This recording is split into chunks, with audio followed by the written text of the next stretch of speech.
முரளி வந்து எப்படியாவது வந்து அபிய அந்த வீட்லேருந்து வந்து வெளியே எடுத்துட்டு வரணும் அப்படின்னு சொல்லிட்டு அவங்களோட பேக்கில் என்ன பண்ணுறாரு, நெக்லஸ் வந்து போட்டுறாரு. அதனால வந்து எப்படியா திருட்டு போயிட மாட்டிப்பாங்க அபி, எப்படி வெளியே வந்துருவாங்கன்னு சொல்லிட்டு யோசிச்சு போட்டுறாரு. அபியும் வந்து வேலையாக இருந்துகிட்டே இருக்காங்க. அப்போ எல்லாருமே வந்து வேலையாக இருக்கும்போது திடீர்னு வந்து அஞ்சலி வந்து நெக்லஸை காணோம், இந்த மாதிரி ஃபங்க்ஷனுக்கு அவர் வந்து வர சொல்லியிருக்காரு அப்படின்னு சொல்லி சொன்னோன்னே, எப்படிம்மா காணப்போ, இல்லை பரம்பரை நெக்லஸ் அது, நீங்கள் தானே பாட்டி கொடுத்தீங்கன்னா அது எப்படிம்மா காணப்போ, வீட்டிலேருந்து காணப்போ சான்ஸே இல்லைன்றாங்க. இல்லை பாட்டி காணோன்னு எல்லாருமே தேடி பார்க்குறாங்க. அப்போ என்ன பண்ணுறாங்க, அபி மேலே பழிய போட்டுடுறாங்க. வந்து ராகவோட சித்தி அபி தான் எடுத்திருப்பா, அவள் தான் அந்த வீட்டில் இருக்கா அப்படின்னோன்னா அபி அதிர்ச்சி அடைகிறாங்க. அபி அப்படிலாம் பண்ண சான்ஸே இல்லை அப்படின்னு சொல்லிட்டு ராகவ் வந்து அதிரடியாக சொல்கிறாரு. அதை கேட்டு எல்லாம் ஆச்சரியப்படுறாங்க, அபியும் ஆச்சரியப்படுறாங்க. அபி அப்படி போட்டி பொண்ணே இல்லை, இவ்வளோ நாள் வந்து அவள் வந்திருக்கா, எப்பாவது எதாவது காணா போயிருக்கா, இப்போ மட்டும் எப்படி காணா போகும், அதனால் வந்து தேவையில்லாமல் அபி மேலே சந்தேகப்படாதீங்க அப்படின்னு சொல்கிறாங்க. அதை கேட்டு எல்லாருமே ஆமாம் அப்படின்னு சொல்லிட்டு பாட்டியும் வந்து அஞ்சலியும் சொல்கிறாங்க. உடனே வந்து அபி சொல்கிறாங்க, பரவாயில்ல, என் மேலே இவ்வளோ நம்பிக்கை வச்சுருக்கீங்க, எல்லாருக்கும் நன்றி. ஆனால் என் பேக்கை நான் செக் பண்ணி உங்களுக்கு முன்னாடி காட்டுறேன் அப்படின்னு சொல்லிட்டு பேக்லேருந்து ஒவ்வொரு பொருளை எடுத்து காட்டுறாங்க. எல்லாருமே அதிர்ச்சியாக பார்த்துட்டே இருக்காங்க.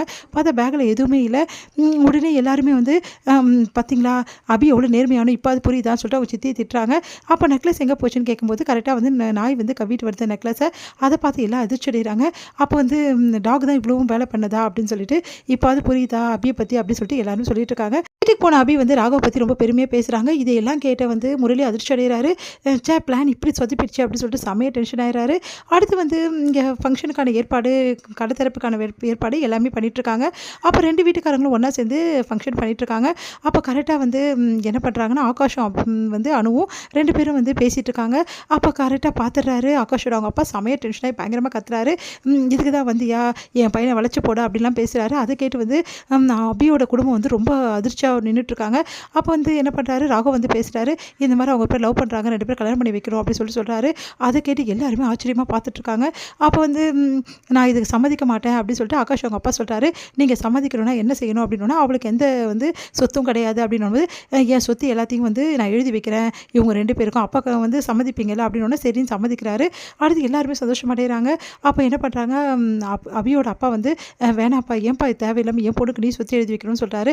பரவாயில்லைங்க, என் தம்பிக்கு தானே நான் கொடுக்குறேன், இதில் என்ன தப்பு இருக்குது அப்படின்னு சொல்கிறாரு. இதெல்லாம் பார்த்து அபி வந்து அப்படியே வந்து ராகவ ஆச்சரியமாக பார்க்குறாங்க. ராகவ் வந்து இவ்வளோ நல்லவரா, நம்ம ஏன் இவ்வளோ நாள் வந்து இவர் தப்பாக புரிஞ்சுக்கிட்டோம், இவர் மனசு தங்கம் அப்படின்னு சொல்லிட்டு புரிஞ்சுக்கிறாங்க. இது எல்லாத்தையும் கேள்விப்பட்ட முரளி செமையாக டென்ஷன் ஆகிறாரு. முரளிக்கு என்ன பண்ணுறதுனே தெரியல. எப்படியாவது அந்த கல்யாணத்தை நிறுத்தியே ஆகணும். அப்படி நிறுத்தலை, கல்யாணம் நடந்துச்சுன்னா அபிக்கு நான் என்ன முறையாவேன், அண்ணன்ற முறையாயிடுவேன், அப்புறம் அபி எனக்கு தங்கச்சி ஆகிடுவா, ஐயோ இதெல்லாம் நடக்கக்கூடாது அப்படின்னு சொல்லிட்டு தலையை பிச்சுன்னு உட்காந்துருக்காரு.